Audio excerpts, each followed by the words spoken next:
నమస్కారం వార్తలకి స్వాగతం. ముందుగా ముఖ్యాంశాలు. రెవెన్యూ మంత్రి ధర్మాన మాటలు అధర్మంగా ఉన్నాయి. న్యాయస్థానాలకు ప్రభుత్వ సంఖ్యలు వేయకండి.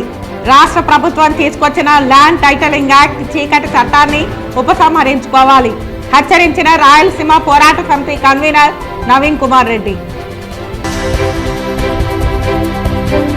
ఇప్పుడిప్పుడే రాజకీయాల్లోకి అరంగేట్రం చేస్తున్న నీకు ప్రపంచ స్థాయి పేరు ఉన్న చంద్రబాబు నాయుడిని విమర్శించే స్థాయి లేదు. హితవు పలికిన తిరుపతి తెలుగుదేశం పార్టీ రూరల్ అధ్యక్షులు ఈశ్వర్ రెడ్డి. అధికారం అడ్డం పెట్టుకుని చంద్రగిరి నియోజకవర్గంలో దొంగ ఓట్లకు పునాదులు వేసింది ఎవరో అందరికీ తెలుసు. విమర్శించిన చంద్రగిరి నియోజకవర్గ జనసేన పార్టీ నాయకులు దేవరకొండ మనోహర్. వైసీపీ ప్రభుత్వం రాష్ట్రంలో బీసీలకు తీరని అన్యాయం చేసింది. జయహో బీసీ కార్యక్రమాన్ని విజయవంతం చేయండి పిలుపునిచ్చిన తిరుపతి తెలుగుదేశం పార్టీ పార్లమెంట్ అధ్యక్షులు నరసింహ యాదవ్. ఇక వార్తల్లోని వివరాలు. పుత్తూరు రూరల్ మండలం తడుకు పంచాయతీ నందు మీకోసం మీ తెలుగుదేశం బాబు షూరిటీ భవిష్యత్తుకు గ్యారంటీలో భాగంగా నగర నియోజకవర్గ తెలుగుదేశం పార్టీ ఎమ్మెల్యే అభ్యర్థి గాలి భానుప్రకాష్ ఇంటింటికి వెళ్లి బాబు గ్యారంటీ పథకాలు వివరిస్తూ కరపత్రాలు పంచి ప్రజల సమస్యలు తెలుసుకున్నారు. పుత్తూరు రూరల్ మండలం తడుకు పంచాయతీ నందు మీకోసం మీ తెలుగుదేశం బాబు షూరిటీ భవిష్యత్తుకు గ్యారంటీ కార్యక్రమంలో నగర నియోజకవర్గ తెలుగుదేశం పార్టీ ఎమ్మెల్యే అభ్యర్థి గాలి భానుప్రకాష్ పర్యటించారు. ఇంటింటికి వెళ్లి బాబు గ్యారంటీ పథకాలు వివరిస్తూ కరపత్రాలు పంచి ప్రజల సమస్యలను తెలుసుకున్నారు.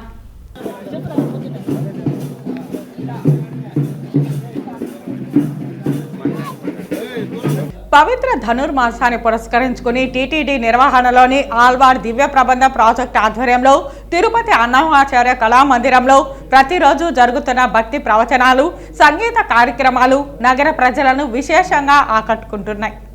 ధనుర్మాసాన్ని పురస్కరించుకుని తిరుపతి అన్నమాచార్య కళామందిరం నందు ప్రతిరోజు తిరుప్పావై పాసురాలపై ప్రవచనకర్త ఆచార్య రంగనాథ్ ప్రవచనాలు వినిపిస్తున్నారు.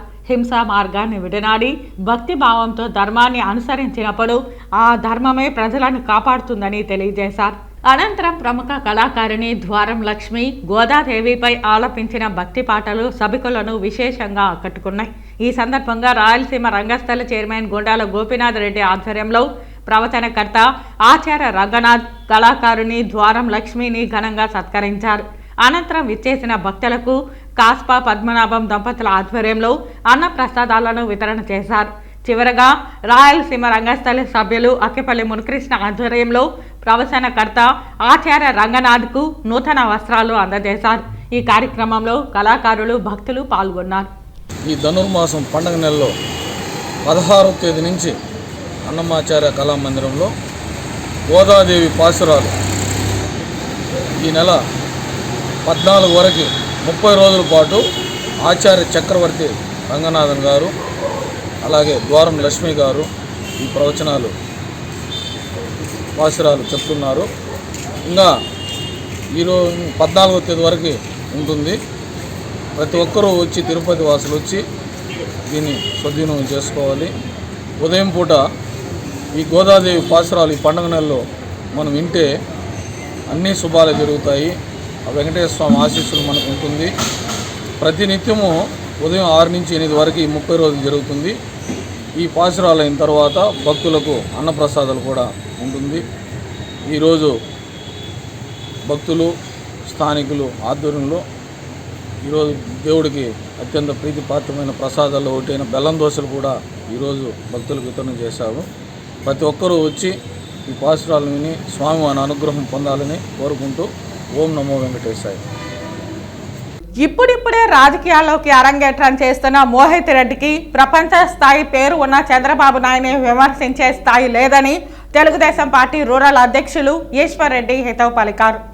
తిరుపతి ప్రెస్ క్లబ్లో బుధవారం సాయంత్రం జరిగిన మీడియా సమావేశంలో తిరుపతి తెలుగుదేశం పార్టీ రూరల్ అధ్యక్షులు ఈశ్వర్ రెడ్డి మాట్లాడారు. ఎంత సీనియర్ నాయకుడైనా చంద్రబాబును తాత అని మోహిత్ రెడ్డి సంబోధించినప్పుడు తాతకు దగ్గులు నేర్పించడం ఏమిటని ఆయన ప్రశ్నించారు. రాజకీయాల్లో కొత్తగా వస్తున్న నీవు నోటికి వచ్చినట్లు మాట్లాడడం మంచిది కాదన్నారు. పిల్లతనంతో మాట్లాడడం మానుకొని హుందాగా వ్యవహరించడం నేర్చుకోవాలన్నారు. చంద్రగిరి నియోజకవర్గంలో దొంగ ఓట్లు నమోదు చేశారని ఎలక్షన్ కమిషన్ అధికారులను సంజాయిషి కోరిన విషయం తెలిసిందేనని అన్నారు. ఈ విలేకరుల సమావేశంలో తెలుగుదేశం నాయకులు శ్రీధర్ నాయుడు, గోపి, శరవణ, పాండు, ఈశ్వరయ్య, శ్రీనివాసులు, భాస్కర్ రెడ్డి తదితరులు పాల్గొన్నారు. మేము ఎందుకంటే చంద్రబాబును విమర్శించారు కాబట్టే ఈరోజు అసలు మేమైనా కూడా ఈ వీధుల్లోకి వచ్చాం. అంత దూరం ఏదో ఉంది రాజకీయాల్లో, ఇప్పుడు ఓట్లు ఉంది, ఇప్పుడు ఆయన పోరాడుతున్నాడు, వాళ్ళ కుటుంబం పోరాడుతుంది, దాంతోపాటు తెలుగుదేశం కుటుంబం అంతా పోరాడుతుంది. చంద్రగిరిలో దొంగ ఓట్లు ఉన్నాయి, ఇవేమి ఇచ్చేసేయలేదని, ఇవి ఎంతవరకు ఉండాలి ఆయన చెప్తాన్నాడు. 40 ఏళ్ళు ఉండే ఓటు హక్కు వచ్చింది కాకుండా కొత్తగా అపార్ట్మెంట్లు వచ్చేసినాయి. తిరుపతి ఎంత పెరిగిపోయిందో మీకేం తెలుసు? రూరల్ మండలం, తిరుపతి రూరల్ మండలం పెరిగింది మాకు తెలుసు. కానీ 40 ఏళ్ళ వరకు ఓట్లకు వచ్చేది అన్ని ఈ అపార్ట్మెంట్లో ఉండేటువంటి ఇచ్చేసేది కరెంట్ బిల్లు ఒకరిది పెట్టుకుని, ఆ ఇంటి ఓనర్ది పెట్టుకొని మొత్తం ఓట్లంతా రాయేసింటారు. కొన్ని చోట్ల అయితే ఒక కరెంట్ బిల్లు ఒకటే ఆ ఇంటి ఓనర్ కరెంట్ బిల్లు పెట్టుకునేసి అవిటికి ఇచ్చేసినారు. ఏందబ్బా ఇంత మోసం ఏడాలేదా? నువ్వు చేసేది కాకుండా మళ్ళీ ఇది వేరే మాటలన్నీ మాట్లాడితేట్టా?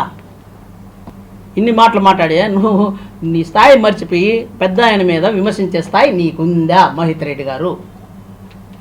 నువ్వు చిన్న పిల్లోడైనా కూడా సరే మేము గారనే పిలుస్తాం, నిన్ను కూడా నేను ఆ విధంగానే గౌరవంగా పిలుస్తాం.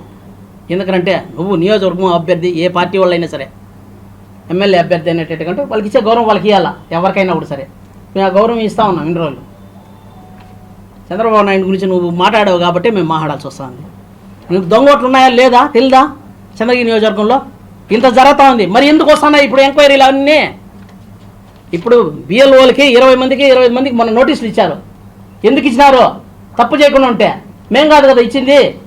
రేపు అధికారులు ఎవరైనా సరే చంద్రగిరి నియోజకవర్గంలో దొంగ ఓట్లు లేవనేసి నువ్వు కాణిపాకంకి వచ్చి ప్రమాణం చేయగలవా? ఎప్పుడైతే నువ్వు ఎప్పుడు పిలిస్తే అప్పుడు మేము వస్తాం. అంత దూరం ఎందుకు చంద్రబాబు నాయుడు మాట్లాడినావు? మేము అంత టోలం కాదు.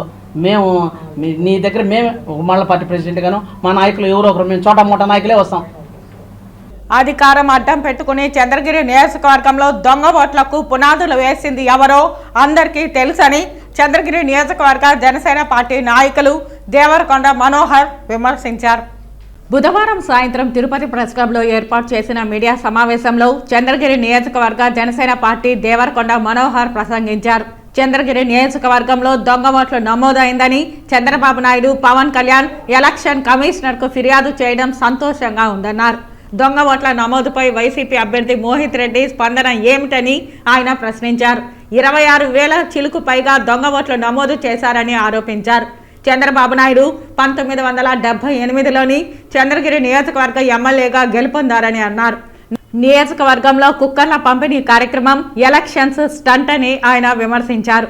2019లో తొలిసారిగా ఓటు హక్కు వినియోగించుకున్న మోహిత్ రెడ్డి ఏమాత్రం రాజకీయ విజ్ఞత లేకుండా మాట్లాడడం తగదన్నారు. నేను ఈ యొక్క మీడియా ముఖంగా ఒకటే చెప్తున్నా, నీకు ఓట్ల గురించి కానీ ఓట్ల స్టాటిస్టిక్స్ గురించి కానీ మాట్లాడే అర్హత లేదు నీకు. ఎందుకంటే నువ్వేమో 2019 ఎలక్షన్లో డిపెండెంట్గా ఉన్నావు. ఈరోజు 350 కోట్లు ఉన్నటువంటి 250 కోట్లు ఉన్నటువంటి ఒక చిన్న సూట్ కేస్ కంపెనీలు, తుమ్మలగుంటలో ఉన్నట్టు 13 సూట్ కేస్ కంపెనీలకి మీరు మేనేజింగ్ డైరెక్టర్. ఇవన్నీ కూడా కానీ ప్రజలు గమనిస్తున్నారు. కేవలం మీ నాన్న ఓడిపోతాడనే నెపంతో నిన్ను ముందరాకు తీసుకొచ్చావు. నువ్వు ఎలా ఉండాలంటే నేను చెప్పిన సమస్యలు తాతకి దగ్గు గురించి చెప్పినట్టు ఉండాలి. అంటే మనవాళ్ళు చెప్తారు తాత ఇలా దగ్గు అని, ఆ విధంగా చెప్పినట్టు ఉండాలి నువ్వు. అంటే ఇలాంటి కాకమ్మ కథలన్నీ చంద్రగిరి నియోజకవర్గ ప్రజలు వినే స్థితిలో లేరు. ఖచ్చితంగా మీకు 2024లో చంద్రగిరిలో చెవిరెడ్డి భాస్కర్ రెడ్డికి రాజకీయ సన్యాసం చేస్తాం. కంప్లీట్గా చెవిరెడ్డి భాస్కర్ రెడ్డి ఫ్యామిలీని ఇంటికి పంపిస్తామని కూడా తెలియజేసుకుంటున్నాం. దొంగ ఓట్ల గురించి మాట్లాడేటప్పుడు అలాంటి దొంగ ఓట్లు ఉంటే చంద్రబాబు నాయుడు గారు కానీ పవన్ కళ్యాణ్ గారు కానీ మీరు ఏం చెప్పాలి? దొంగ ఓట్లు ఉంటే దాన్ని నిర్మూలిస్తాము, నివారిస్తాము, మేము ఖచ్చితంగా వాటిని తీయడానికే ప్రయత్నిస్తామని ఒక నిజమైన నాయకుడు అయితే నువ్వు చెప్పుండాలి. నువ్వు ప్రెస్ మీట్ పెట్టి ఏం మాట్లాడావు? నేను ఆమరణ నిరాహార దీక్ష చేస్తా. దేనికి చేస్తావు? ఆమరణ నిరాహార దీక్ష ఎందుకు చేయాలి? ఇంకో కొందరు దొంగోట్లను కలుపుకుంటాము లేకుంటే లేదని ఆమరణ నిరాహార దీక్ష చేస్తావా? కాదు తమ్ముడు, ఎందుకు చేయాలనుకుంటున్నావు నువ్వు అది కొంచెం క్లియర్గా చెప్పు. అలాగే దొంగ ఓట్ల మీద స్పందించేది, దొంగ ఓట్లు రెడీ చేసుకుందే మీరు. గత ఎలక్షన్లో దొంగ ఓట్లే పునాదులు వేసుకొని దాన్ని ఎంతో అద్భుతంగా మేము ఎన్నో కానుకలు ఇచ్చామంటున్నాడు నిన్న ప్రెస్ మీట్లో. ఎవరిమ్మన్నారు కానుకలు? ఎవడబ్బా సొత్తు పంచుతున్నారు మీరంతా? కానుకలు ఎవరివి? నిన్నంతా కుక్కర్లన్నీ ఎందుకు పంచారు మీరు? అసలు చంద్రగిరి నియోజకవర్గంలో కుక్కర్ల పంపిణీ ఎందుకు జరిగింది? ఎలక్షన్ ముందు ఇవన్నీ స్టంట్లు కాదా? ఇవన్నిటి మీద పూర్తి అవగాహనతో బయటికి రా, లేదంటే నీకు టికెట్ ఇచ్చి తప్పు చేశాడు జగన్మోహన్ రెడ్డి, ఖచ్చితంగా చింతిస్తావని సందర్భంగా తెలియజేసుకుంటూ, వైసీపీ ప్రభుత్వం రాష్ట్రంలోని బీసీలకు తీరని అన్యాయం చేసిందని, ఈ నేపథ్యంలో జై హో బీసీ కార్యక్రమాన్ని విజయవంతం చేయాలని తెలుగుదేశం పార్టీ తిరుపతి పార్లమెంట్ అధ్యక్షులు నరసింహ యాదవ్ పిలుపునిచ్చారు. బుధవారం రేణిగుంట రోడ్డులోని తెలుగుదేశం పార్టీ జిల్లా కార్యాలయంలో జై హో బీసీపై అవగాహన కార్యక్రమం జరిగింది. ఈ సందర్భంగా నరసింహ యాదవ్ మాట్లాడుతూ తెలుగుదేశం పార్టీ ఒక్కటే బీసీల అభ్యున్నతికి పాటుపడిందని వివరించారు. వైసీపీ ప్రభుత్వం బీసీలను దగా చేసిందే తప్ప వారి సంక్షేమానికి, అభివృద్ధికి ఏమాత్రం ప్రాధాన్యత ఇవ్వలేదన్నారు. జై హో బీసీ ద్వారా బీసీలను చైతన్యవంతం చేయడానికి ప్రతి ఒక్కరూ కృషి చేయాలన్నారు. ఈ కార్యక్రమానికి అధ్యక్షత వహించిన Telugu Desam party Tirupati parliament BC cell అధ్యక్షులు రుద్రకోటి సదాశివం మాట్లాడుతూ జై హో బీసీ కార్యక్రమానికి రాష్ట్ర వ్యాప్తంగా అనూహ్య స్పందన లభిస్తోందన్నారు. బీసీలు చైతన్యవంతులయ్యారని, రానున్న ఎన్నికల్లో తెలుగుదేశం పార్టీకి అండగా నిలబడతారని చెప్పారు.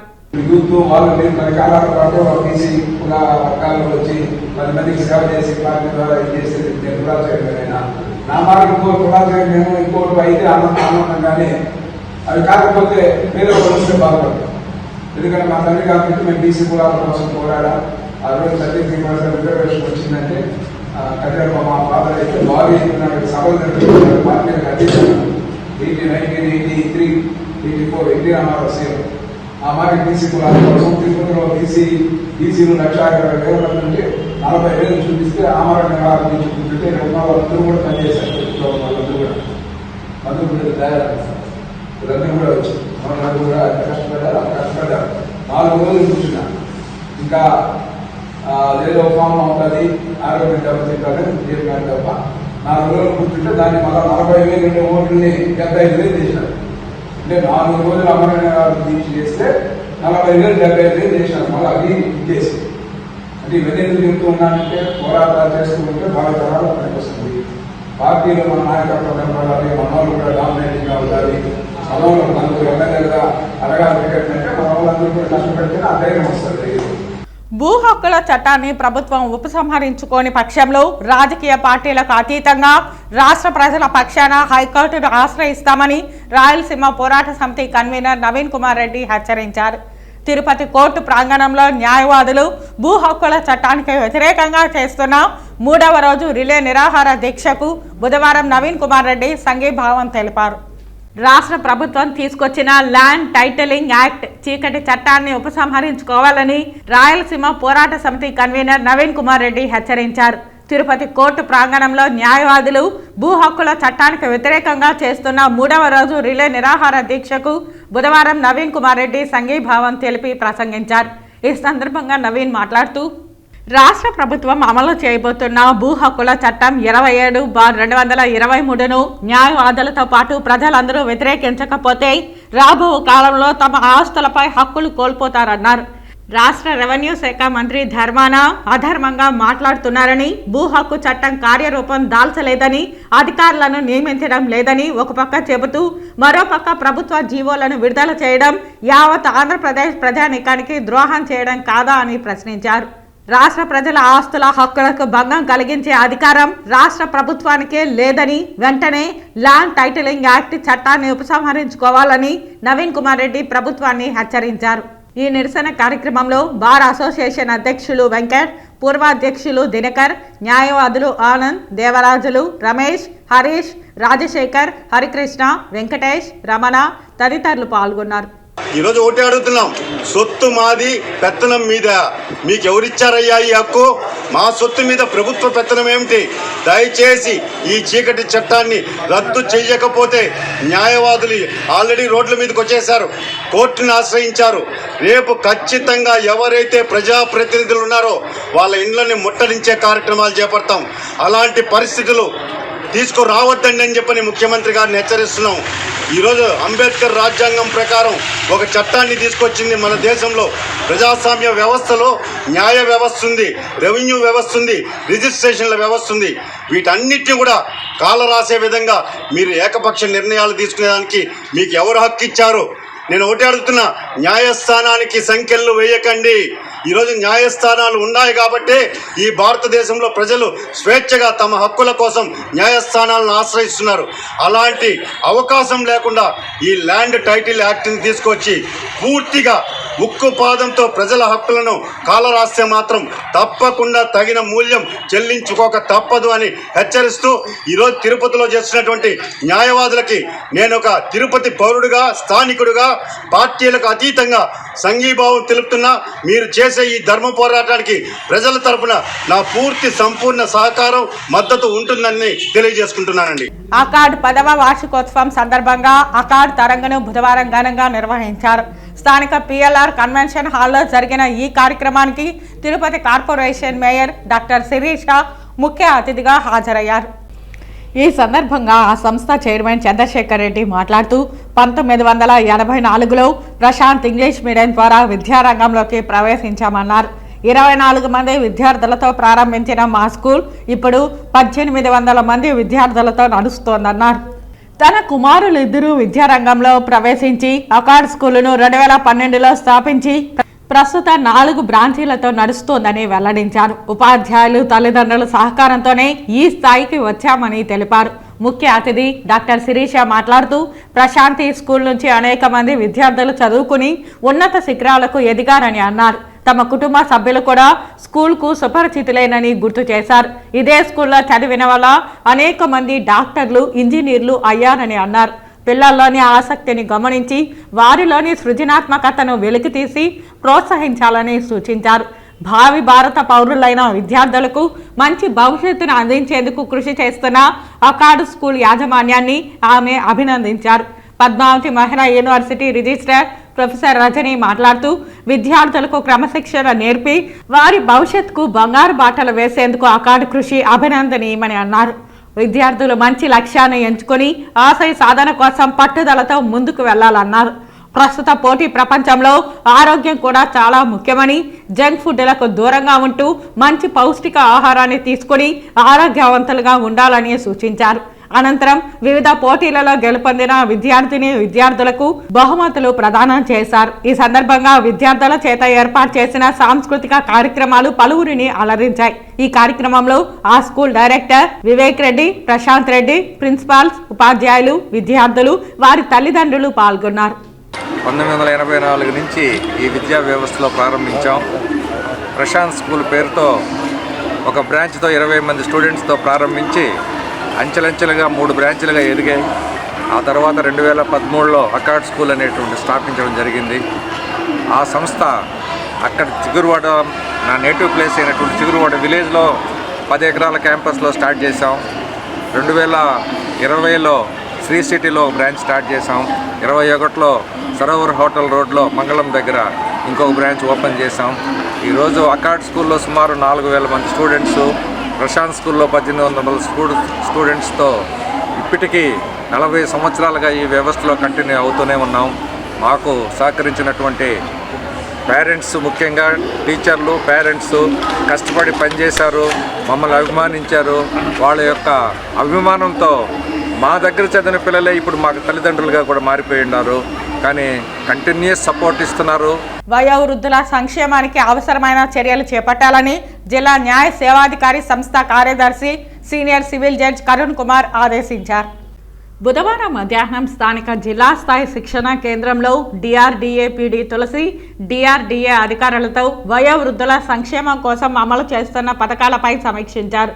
ఈ సందర్భంగా న్యాయమూర్తి మీడియాతో మాట్లాడుతూ గ్రామీణ, మండల స్థాయిలో ఉన్న వయోవృద్ధులకు ప్రభుత్వం ద్వారా అందుతున్న సంక్షేమ పథకాలపై సమగ్రంగా అవగాహన కల్పించాలన్నారు. Voter card, Aarogyasri card, Aadhaar card, health card తదితర పథకాలు లబ్ధిదారులకు సక్రమంగా అందేలా వాలంటీర్లు, డిఆర్డీఏ, మహిళా సమైక్య సిబ్బంది, సచివాలయ సిబ్బంది కలిసికట్టుగా కృషి చేయాలన్నారు. రాష్ట్ర హైకోర్టు, సుప్రీంకోర్టు తీర్పు మేరకు వయోవృద్ధుల సంక్షేమాన్ని విస్మరిస్తే కఠిన చర్యలు తప్పవని హెచ్చరించారు. ఈ కార్యక్రమంలో డిఆర్డీఏ పీడీ తులసి, జిల్లా సంక్షేమ అధికారులు డాక్టర్ రాజ్యలక్ష్మి, మురళీమోహన్, వినోద్, డిఆర్డీఏ ఉద్యోగులు, సిబ్బంది తదితరులు పాల్గొన్నారు. నేనేమంటానంటే చాలా మందికి ఇంకా చదువుకున్న వాళ్ళకి, చదువుకోని వాళ్ళకి కూడా తెలియని విషయం ఏంటంటే వయోవృద్ధులకి సంబంధించిన ఎవరైనా సరే పిల్లలు వాళ్ళని సంక్షేమాన్ని పట్టించుకోకుండా నాకేం పట్టింది అని తిరగడానికి లేదు. చట్టం అయితే చాలా ఖచ్చితంగా ఉంది. కాబట్టి వయోవృద్ధులకి మనం ఇవ్వాల్సినటువంటి సదుపాయాలన్నీ కూడా ఇవ్వాల్సినటువంటి అవసరం ఉంది. అంటే నన్ను నడిపించిన, నా చేతులు పట్టుకుని నడిపించిన నా యొక్క తండ్రినే ఆ చేతులతోనే కొడితే బహుశా ఏ దేవుడు కూడా క్షమించడేమో అనుకున్నాను. కాబట్టి ఏ చేతులతో అయితే మనల్ని అల్లారు ముద్దుగా పెంచుతారో తల్లిదండ్రులు, అలాంటి చేతులతోనే మనం మళ్ళీ మన చేతులతో ఆమె కొట్టడం, మన చేతులతో వాళ్ళని హింసించడం, మన చేతులతో వాళ్ళని బాధించడం అన్నది సరైన విధానం కాదని అనుకుంటున్నాను. కాబట్టి చట్టాలు ఉంటాయి, ఇవన్నీ కూడా చట్టాలు వేరు, మనిషి యొక్క కాన్షియస్నెస్ వేరు. కాబట్టి చట్టం ఉండదు, చట్టం చేస్తుంది, జరుగుతూ ఉంటుంది. అది కాదు, ప్రాసెస్ రెగ్యులర్. కానీ మనకి ఒక ఆత్మ, మన ఆత్మ మనకి గైడ్ చేసినప్పుడు మనం తల్లిదండ్రులు మాత్రం ఎట్టి పరిస్థితుల్లో విడిచిపెట్టాలి. దీంట్లో పనిలో భాగంగా వీళ్ళందరినీ కూడా స్వీప్ యాక్టివిటీ కింద ఆల్ ఎస్పెషలీ 80+ సీనియర్ సిటిజన్స్ అందరూ కూడా as a democracy we all have to participate in voting. So వీళ్ళందరినీ కూడా అదే పర్సనల్గా కూడా మనము ఇంకొకసారి కూడా రిక్వెస్ట్ చేస్తున్నాము. All senior citizens have to participate their voting because it is one of the right for them in democracy.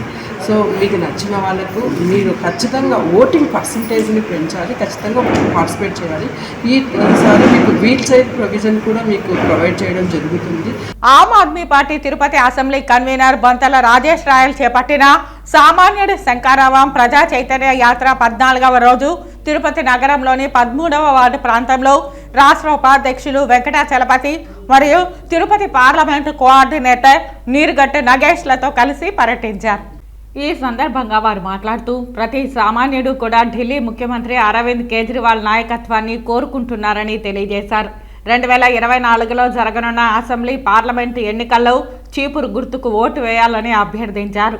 Ward పర్యటనలో డ్రైనేజీ సమస్యలు అస్తవ్యస్తంగా ఉన్నాయని, అలాగే చాలా చోట్ల మాన్యువల్స్ లేవని, తద్వారా ప్రజలు కాలువల్లో పడే ప్రమాదం ఉన్నదని, వెంటనే ప్రభుత్వం పునరుద్ధరణ చర్యలు చేపట్టాలని డిమాండ్ చేశారు.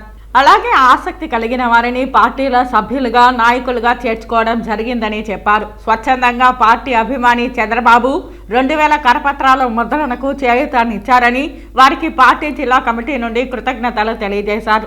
ఈ కార్యక్రమంలో పార్టీ నాయకులు అంజీ, అహ్మద్, మనోజ్, చాంద్ షాహిద్, మోహన్ తదితరులు పాల్గొన్నారు. ప్రజలకి ఆమ్ ఆద్మీ పార్టీ యొక్క సిద్ధాంతాలని, అరవింద్ కేజ్రీవాల్ గారి యొక్క నాయకత్వము తెలియపరచడం జరిగింది. ప్రజల్లో ప్రతి ఒక్కరు కూడా ఆమ్ ఆద్మీ పార్టీ ఢిల్లీ నుంచి ఈ రోజున పంజాబ్ విస్తరించింది, ఆంధ్రాలో కూడా అడుగు పెట్టిందంటే ఒక ప్రపంచం సృష్టిస్తుంది. అందరి నాయకుడు అయిన ఆమ్ ఆద్మీ పార్టీ నాయకుడు అరవింద్ కేజ్రీవాల్ గారు చెప్పడంతో మాలో మరింత కాస్త ఉత్సాహం పెరిగింది. ఖచ్చితంగా జరగనున్నటువంటి పార్లమెంట్ అసెంబ్లీ ఎన్నికల్లో తిరుపతి నగరంలో ఉన్నటువంటి ప్రతి ఒక్క అక్క, చెల్లి, అన్న, పెద్దవాళ్ళు, చిన్నవాళ్ళు, విద్యావంతులు, యువకులు, మేధావులు అందరూ కూడా చీపురు గుర్తుకి ఓటు వేసి అఖండ మేధతో గెలిపించాల్సిందిగా ప్రార్థిస్తున్నాను. ఆమ్ ఆద్మీ పార్టీ ప్రజా చైతన్య యాత్ర 14వ రోజు 13వ వార్డులో ఉన్నటువంటి ఎస్టీవీ నగరు, వైరాగపట్టిన, హెచ్జిఎస్ కాలేజు తదితర ప్రాంతాలంతా కూడా మేము ఆమ్ ఆద్మీ పార్టీ యొక్క అభివృద్ధి గురించి ఇంటింటికి ప్రచారం చేయడం జరిగింది. ఈ ఇంటింటికి ప్రచారం చేసేటువంటి భాగంలో కొంతమంది అరవింద్ కేజ్రీవాల్ గురించి విన్నాము, చూసాము, మంచి నాయకులు, సమాజంలో మార్పు తీసుకొచ్చేటువంటి ఆదర్శవంతమైనటువంటి నాయకుడు అని చెప్పని అందరూ కూడా తెలియజేస్తూ ఉంటే మాకు చాలా ఉత్సాహంగా ఉంది. ఇదే విధంగా మేము ఇంకా మరింత ఉత్సాహంగా మేము పనిచేసి రాబోయేటువంటి రోజుల్లో ఆమ్ ఆద్మీ పార్టీ గెలుపు కోసం 100కు 100% మేము ప్రయత్నిస్తామని తెలియజేసుకుంటూ ముగిస్తున్నాం. తిరుమల శ్రీవారిని ఈ రోజు ఉదయం వీఐపీ విరామ సమయంలో పలువురు ప్రముఖులు దర్శించుకుని మొక్కులు చెల్లించుకున్నారు. తిరుమల శ్రీవారిని ఈ రోజు ఉదయం వీఐపీ విరామ సమయంలో Andhra Pradesh assembly assurance committee chairman Anil Kumar, Prathipadu MLA PV Prasad వేరువేరుగా దర్శించుకున్నారు. వీరికి ఆలయ అధికారులు స్వాగతం పలికి దర్శన ఏర్పాట్లు చేశారు. దర్శన అనంతరం రంగనాయకుల మండపంలో వేద పండితులు వేదాశీర్వచనం అందించగా టీటీడీ అధికారులు తీర్థ ప్రసాదాలను అందజేశారు. అష్యూరెన్స్ కమిటీ ఈ తిరుమలకి రావడం జరిగింది. ఆ భగవంతుడిని దర్శనం చేసుకుని ఏవైతే అసెంబ్లీలో అష్యూరెన్సెస్ ఉన్నాయో వాటిని అన్నిటి కూడా రివ్యూ చేసి టీటీడీలో ఉన్నటువంటి ఆ ఇష్యూరెన్సెస్ అన్నీ కూడా ఈరోజు రివ్యూ చేసి వాటి మీద పరిష్కార మార్గం కనుక్కునే విధంగా ఈరోజు మీటింగ్ చేయడం జరుగుతూ ఉంది. ఆ భగవంతుడిని కోరుకున్నాం, అందరూ సంతోషంగా ఉండాలి, ఈ ప్రభుత్వం కూడా బాగుండాలి, జగన్మోహన్ రెడ్డి గారు బాగుండాలని చెప్పి భగవంతుడిని కోరుకున్నామని చెప్పి తెలియజేస్తారు. ఏ అంశాల మీద చర్చించబోతున్నారు? టీటీడీ అష్యూరెన్స్ సంబంధించి గతంలో ఇచ్చిన హామీలు ఏమైతే ఇప్పుడు లాంగ్ బ్యాక్ నుంచి కొన్ని హామీలు అలా పెండింగ్ ఉన్నాయి, అవి రివ్యూ చేసి వాటి మీద ఈరోజు డెసిషన్ తీసుకుంటాం. సార్ మీ పెనమలూరు సంబంధించి, పెనమలూరు కదండి, నేను పామూరు ఎమ్మెల్యే. పామూరే సార్, పెనమలూరు మధ్యస్థం మొదటి నుంచి కూడా మీరు ఉన్నారు కదా, ఇంతకీ పార్థసారథి గారు ఏం అడుగుతున్నారు, ఆయనకి ఏం అష్యూరెన్స్ వచ్చింది? పార్థసారథి గారు మొన్న సీఎం గారిని కలిశారు. ఏదైతే ఈ డిస్టర్బెన్సెస్, ఈ స్పెక్యులేషన్స్ అన్నీ నడుస్తూ ఉన్నాయో వాటిలన్నింటి గురించి కూడా మాట్లాడారు. దాని మీద జగన్మోహన్ రెడ్డి గారు వాళ్ళిద్దరు మాట్లాడుకున్నారు. ఇంకా పార్థసారథి గారు మరి ఇంకా ఏ డెసిషన్ తీసుకుంటారో లేకపోతే ఇంకా వేరే డెసిషన్ తీసుకుంటారని నేను భావించట్లేదు. ఈ రోజున నాతో పాటు మా స్నేహితులు, కుటుంబం అందరూ కూడా దర్శనం రావడం జరిగింది. ఈ రోజున తిరుపతిలో ఇన్సూరెన్స్ కమిటీ మీటింగ్ ఉంది. మా చైర్మన్ గారు అయినటువంటి కైలా అనిల్ గారు మరియు ఇతర ఎమ్మెల్యేలు కూడా రావడం జరిగింది. ఇన్సూరెన్స్ కమిటీ మీటింగ్ వచ్చిన సందర్భంగా ఇవాళ వెంకటేశ్వర స్వామిని దర్శనం చేసుకోవడానికి రావడం జరిగింది. చాలా సంతోషం. వెంకటేశ్వర స్వామి యొక్క ఆశీస్సులు ఇప్పుడు మా మీద ఉండాలని చెప్పి స్వామిని కోరుకోవడం జరిగింది. అంతకన్నా వేరే ప్రాముఖ్యత ఏమీ లేదని మేము కూడా. ప్రజాదీవన కార్యక్రమం ఏ విధంగా ఉండబోతుంది? ప్రజాదీవన అంటే నా నియోజకవర్గంలో ఉన్నటువంటి 5 సంవత్సరాల నుంచే కాకుండా ఎప్పటి నుంచో గత 30 సంవత్సరాల నుంచి రాజకీయాల్లో ఉన్నాం. ఈ మధ్యన జరిగిన పరిణామాల్లో మన మార్పులు చేర్పులు జరగడం వల్ల ప్రజలు ఆందోళన చెందుతున్నటువంటి పరిస్థితుల్లో ప్రజలందరి దగ్గరికి వెళ్ళి ఎవరు కూడా ఆందోళన చెందవలసిన అవసరం లేదు, అన్నీ మంచిగా జరుగుతాయని తెలియపరచడం కోసం ప్రజల వద్దరికి వెళ్ళి ప్రజాదీవన అనే కార్యక్రమాన్ని చేసి వారికి అందరికీ కూడా ధైర్యాన్ని నింపాలనే ఉద్దేశంతో వెళ్ళడం జరుగుతుందని తెలియదు. పొంగనూరు హిదాయత్ నగర్లో హేమలత అనే వివాహిత ఇంట్లో ఫ్యాన్కు ఉరివేసుకుని ఆత్మహత్య చేసుకున్న ఘటన చోటు చేసుకుంది. భర్తే హత్య చేసి ఆత్మహత్యగా చిత్రీకరించారని మృతురాలి తల్లిదండ్రులు ఆవేదన వ్యక్తం చేశారు. మృతదేహాన్ని పోస్ట్ మార్టం నిమిత్తం ప్రభుత్వ ఆసుపత్రికి పోలీసులు తరలించారు. భర్త పురుషోత్తంను సిఐ రాఘవరెడ్డి అదుపులోకి తీసుకున్నారు. పోలీసులు కేసు నమోదు చేసి దర్యాప్తు చేస్తున్నారు. వార్తలు ముగించే ముందు ముఖ్యాంశాలు మరోసారి. రెవెన్యూ మంత్రి ధర్మాన మాటలు అధర్మంగా ఉన్నాయి. న్యాయస్థానాలకు ప్రభుత్వ సంఖ్యలు వేయకండి. రాష్ట్ర ప్రభుత్వం తీసుకొచ్చిన ల్యాండ్ టైటిలింగ్ యాక్ట్ చీకటి చట్టాన్ని ఉపసంహరించుకోవాలి. హెచ్చరించిన రాయలసీమ పోరాట సమితి కన్వీనర్ నవీన్ కుమార్ రెడ్డి. ఇప్పుడిప్పుడే రాజకీయాల్లోకి అరంగేట్రం చేస్తున్న నీకు ప్రపంచ స్థాయి పేరు ఉన్న చంద్రబాబు నాయుడిని విమర్శించే స్థాయి లేదు. హితవు పలికిన తిరుపతి తెలుగుదేశం పార్టీ రూరల్ అధ్యక్షులు ఈశ్వర్ రెడ్డి. అధికారం అడ్డం పెట్టుకుని చంద్రగిరి నియోజకవర్గంలో దొంగ ఓట్లకు పునాదులు వేసింది ఎవరో అందరికీ తెలుసు. విమర్శించిన చంద్రగిరి నియోజకవర్గ జనసేన పార్టీ నాయకులు దేవరకొండ మనోహర్. వైసీపీ ప్రభుత్వం రాష్ట్రంలో బీసీలకు తీరని అన్యాయం చేసింది. జయహో బీసీ కార్యక్రమాన్ని విజయవంతం చేయండి. పిలుపునిచ్చిన తిరుపతి తెలుగుదేశం పార్టీ పార్లమెంట్ అధ్యక్షులు నరసింహ యాదవ్. ఈ వార్తలు ఇంతటితో సమాప్తం. నమస్కారం.